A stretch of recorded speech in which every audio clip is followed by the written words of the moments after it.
Betuel é a nossa casa, né? Então é motivo de muita alegria estar aqui, nesse momento, nesse tempo, e estamos vivendo um congresso lindo, né? Desde todo o preparo que a Renatinha pensou, junto com a comissão, ontem e hoje, e estamos aqui. Então, queria agradecer ao meu Deus por tudo que Ele tem feito na minha vida, na vida da minha família, agradecer ao nosso querido pastor Jadir, agradecer a Renatinha e parabenizá-la, não só ela, mas a sua equipe, né, toda a igreja, porque o congresso realmente está lindo. Eu separei a leitura bíblica que ela colocou como tema, né, lá em Neemias 6:3. Então eu peço para que a igreja esteja abrindo a sua Bíblia em Neemias 6:3. Está em nosso boletim também virtual, né? Agora estamos chiques, né, gente? Boletim virtual agora. Então, quem tem posse pode ler por aí, ou então ler a sua Bíblia. Vou ler. Diz assim, os irmãos acompanham: e enviei-lhes mensageiros a dizer: faço uma grande obra, de modo que não poderei descer, porque cessaria esta obra, enquanto eu a deixasse e fosse ter convosco. Neemias 6:3. Então, todos nós já sabemos o tema, né? Falamos, pensamos, está aqui bem lindo, e eu queria novamente que falássemos, porque a Renatinha sugeriu para a gente poder pensar em algo sobre esse tema. Vamos falar juntinhos? Estou envolvido em uma grande obra. Isso, e aí a gente pode até ser um pouquinho mais ousado e colocar estamos, não podemos? Podemos colocar estamos Envolvidos em uma grande obra. Isso, estamos envolvidos em uma grande obra, ou estou envolvido em uma grande obra. Quando fala estamos, a gente se enquadra, né? Então, vamos lá. Pensando em obra, eu queria fazer uma pergunta para as crianças, para vocês que estão aqui. Quando a gente fala em obra, por que a gente pensa, gente, quando a gente fala em obra? Por que a gente faz obra na nossa casa?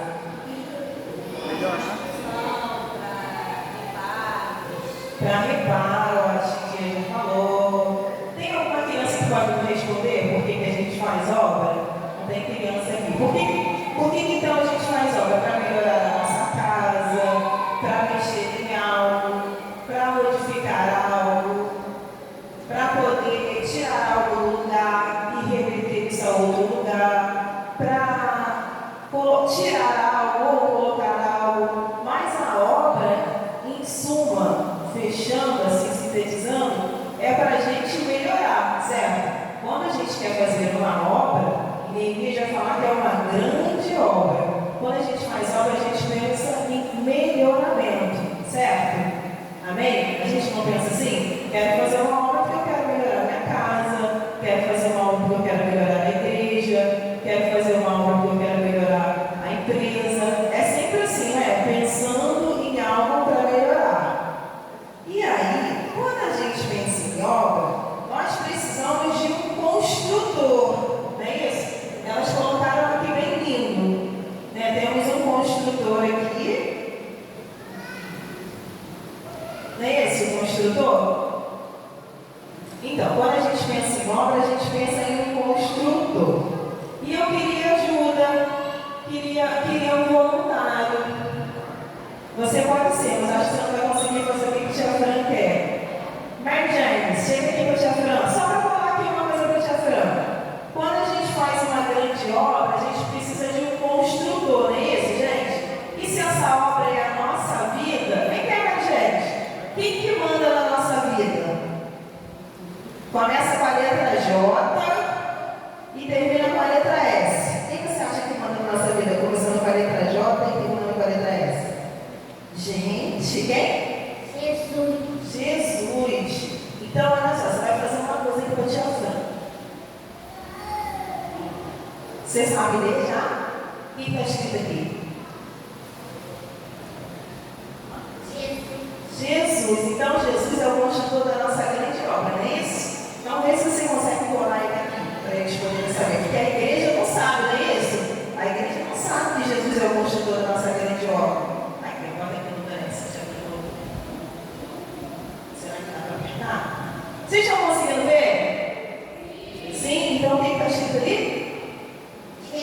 Jesus. Então, muito obrigada. Palma, gente, para a nossa gente voluntária.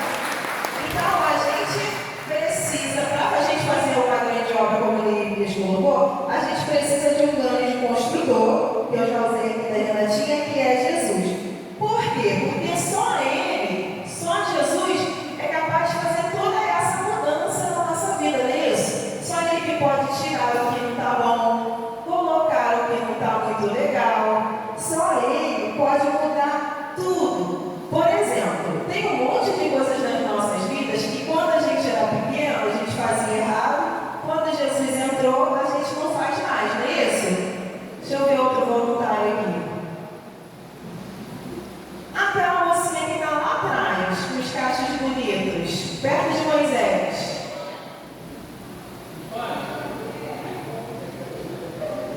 Não, tá com vergonha? Então tira a câmera aí, só para você responder uma coisa. Existe alguma coisa na sua vida que quando você não conhecia Jesus você fazia, depois que você passou a conhecer você não faz mais? Por exemplo, a tia Franciane, antes de conhecer Jesus, falava muita mentira. Depois que conheceu Jesus, não fala mais. Você lembra de alguma coisa que você fazia de errado, que você fazia antes de conhecer Jesus, depois de conhecer Jesus não faz mais? Você fala, só um pouquinho. Depois de conhecer ele, passou a falar? Não, é isso? E qual é seu nome? Nicole, gente. Então é assim, o construtor da nossa vida que é Jesus, quando ele entra na nossa vida, tudo que a gente fazia de errado, a gente não pode fazer mais, não é isso? Não é, Nicole? Se a gente falava a palavra, a gente pode continuar falando? Não pode, né? Então, tia Fran deu o exemplo aqui da mentira, de algumas coisas erradas, e Nicole também deu. Deixa eu voltar aqui. Agora, para fazer uma grande obra como o Neemias colocou, para a gente, eu disse que a gente precisa de um construtor, que é quem mesmo, gente? Jesus, isso aí. Mas a gente precisa também de outras situações, porque quando a gente fala em obra, a gente precisa de um construtor, mas a gente precisa de outras coisas, não é isso? O que mais que a gente precisa quando a gente tem uma grande obra, gente? O que mais que a gente precisa? Hein, Bruna? Você não está mais na linha das crianças, ajuda a tia Fran. O que mais que a gente precisa? De um construtor e de mais o quê? Ferramentas, não é isso? A gente precisa de um construtor, que é Jesus, e de ferramentas. Tinha um mocinho aqui que estava dançando muito bem ontem, que a tia Fran até se emocionou. Giovanni, pode chegar aqui para mim, por favor, só para colar uma coisa para a tia Fran? Então, assim, a gente precisa, para fazer uma grande obra, de um construtor que é Jesus e de algumas ferramentas. Tem uma ferramenta que a gente não pode ficar sem, você sabe qual é? Quando a gente está construindo uma grande obra que é a nossa vida, a gente já tem Jesus. Aí tem uma ferramenta que a gente não pode ficar sem. Você sabe qual é? Hã? Já estou dando uma cola. Qual? Oração. Oração. Então, você consegue colar aqui para o tia Fran? Aqui, tia Fran colocou uns duretes aqui. Se não conseguir colocar aqui, pode colocar por cima. Gente, vocês não sabem. Quem não estava aqui ontem, eu me emocionei vendo essas crianças dançando. Foi lindo. Lindo mesmo. Foi? Então a gente precisa de um construtor que é quem, Giovanni? Jesus, e de algumas ferramentas. A primeira ferramenta é oração. A gente não pode ficar sem orar. Nós temos que orar por tudo na nossa vida. Nós precisamos orar pela nossa vida, pela vida da nossa família, pela vida do nosso pastor, pela vida das pessoas que estão envolvidas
esqueci seu nome, Nicolas.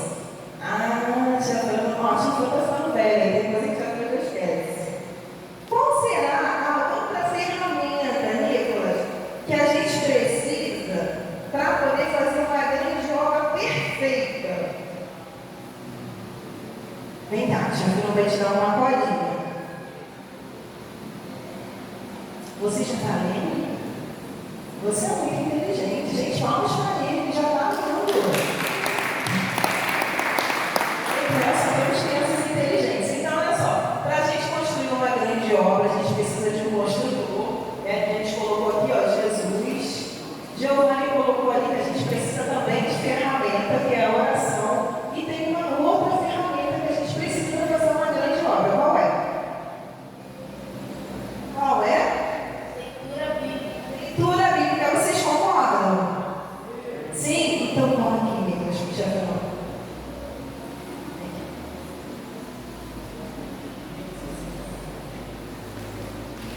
Muito obrigada, tá?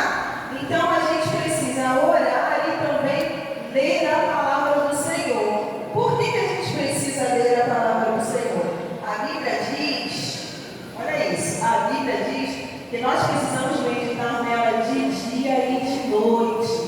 Nós precisamos ler ela, meditar e pensar. Por que a gente precisa pensar? Porque às vezes a gente fica com raiva. E quando a gente lê a Bíblia, o que acontece? A raiva sai. Às vezes a gente fica, né, pastor Jandir, a gente fica desobediente. Aí quando a gente lê, a obediência entra. Nem isso, mas quando a gente fica triste, a gente começa a fazer a leitura da palavra e aí a gente fica alegre.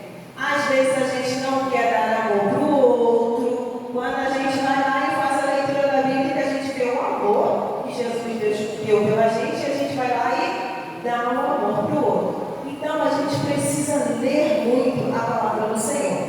Porque Paulo, que é um rapaz que a gente conhece muito, a Bíblia, ele diz assim: o bem que eu quero fazer, esse eu não, e o mal que eu quero fazer, eu faço o tempo todo. Então, quando a gente lê a Bíblia, a gente deixa Jesus entrar no nosso coração e a gente começa a fazer as coisas todas certinhas. A Bíblia chega a dizer que a tristeza ela precisa saltar de alegria, porque aonde Jesus está, a alegria não pode permanecer. Amém? Então, olha só. Para a gente poder encerrar, porque já não vai falar muito, eu queria sintetizar isso, eu queria que a gente entendesse. Quando a gente está envolvido em uma grande obra, não podemos deixar o construtor Jesus ficar fora da nossa vida sem essas ferramentas, que é a oração e a leitura da palavra. Então, essa é a mensagem que Deus trouxe ao meu coração nessa manhã. Que a gente, quando estiver fazendo uma grande obra, seja ela física, como a Renatinha colocou aqui, seja ela espiritual, que é na nossa vida, que é na nossa igreja, que é onde nós estamos inseridos, que a gente nunca esqueça disso, que o construtor maior de tudo da nossa vida é o Senhor Jesus, que precisamos estar atento à oração como ferramenta mesmo. A gente não pode ficar fazendo obra sem ferramenta, não é isso? E com a leitura da palavra. Então, que a gente ore ao Senhor, que a gente leia a palavra dele, que a gente consiga colocar tudo isso em prática. Porque sem o nosso Senhor Jesus, que é o grande construtor da nossa vida, se ele não quiser, a gente não consegue nem levantar para até, tem um martelo aqui, para pegar um prego, para poder pegar aqui, e massar, que é uma coisa que a gente acha que é simples, mas se ele não quiser, a gente não faz nada disso. Então, que a gente tenha isso em mente, que ele é o construtor da nossa vida, ele é o Senhor da nossa vida, e que a gente nunca esqueça dessas ferramentas que ele sempre nos orienta a estarmos usando, porque a ferramenta não é para ficar guardada, tá bom? Então, vamos orar. Senhor, nós queremos agradecer ao Senhor por tudo que o Senhor tem feito em nossas vidas, por tudo que o Senhor ainda há de fazer. Nós queremos te dizer que o Senhor é o grande construtor da nossa vida. E nós queremos que o Senhor permaneça com o controle da nossa vida o tempo inteiro, o tempo todo, até quando o Senhor quiser. Nós queremos dizer que estamos disponíveis, queremos dizer que queremos fazer uso dessas ferramentas o tempo todo e queremos dizer que às vezes somos falhos, queremos te pedir perdão porque às vezes não oramos como o Senhor nos orienta, às vezes não lemos a palavra do Senhor assim como o Senhor menciona. Mas esse congresso, que parece tão simples, porque é o Congresso Kids, já falou tanto ao meu coração, porque fala que nós estamos envolvidos, fala que nós estamos em construção, que nós possamos entender, papai, que o Senhor está na construção da nossa vida, que nós possamos entender que não podemos ir para lá e para cá, não podemos fazer nada sem que o Senhor esteja nesse controle das nossas vidas. Muito obrigada, Deus, pela vida de cada pessoa que está aqui, pela vida do nosso pastor Jandir, pela vida da liderança, por essa vida tão preciosa que é a vida da Renata, que pensou nisso tudo, os entornos dela na equipe. Senhor, cuida dessas pessoas, cuida das crianças que estejam aqui, de todos que